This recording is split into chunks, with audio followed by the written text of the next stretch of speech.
experts des ministères en charge des forêts, de l'environnement et de la planification des États membres de la CEAC, mesdames et messieurs, en vos rangs, grades et titres respectifs, je voudrais d'emblée vous présenter les regrets de son Excellence M. Ahmad Al-Amni, secrétaire général de la Communauté économique des États de l'Afrique centrale, qui, pour des raisons indépendantes de sa volonté, n'a pas pu personnellement prendre part à cette importante réunion des États membres de la CEAC destinée à la concertation pour l'affectation d'une partie d'allocation concessionnelle du Fonds africain de développement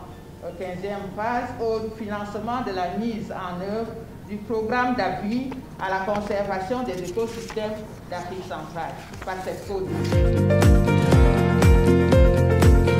J'ai l'immense plaisir de prendre la parole à l'occasion de la cérémonie d'ouverture de la réunion conjointe des ministres en charge des forêts,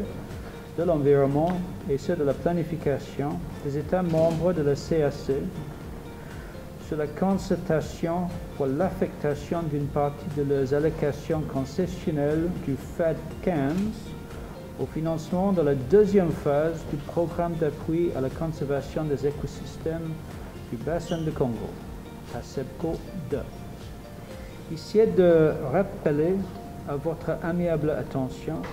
que si l'Afrique centrale peut se réjouir aujourd'hui du fait que les forêts du bassin de Congo qu'elle abrite constituent la deuxième forêt tropicale du monde après celle de l'Amazonie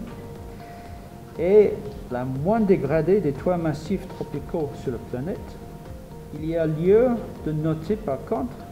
que ce massif forestier est sous la menace d'une exploitation avancée et galopante de ses ressources si l'on n'y prend pas garde. Mon pays a participé à des recherches qui ont été publiées dans les revues scientifiques de grande renommée internationale, telles que la Science et Nature, et qui ont démontré de manière significative que la forêt du bassin de Congo est beaucoup plus résiliente que celle de l'Amazonie face au réchauffement de la Terre. Il nous revient donc de préserver cet important patrimoine mondial, tout comme il revient à la communauté des nations de nous y accompagner.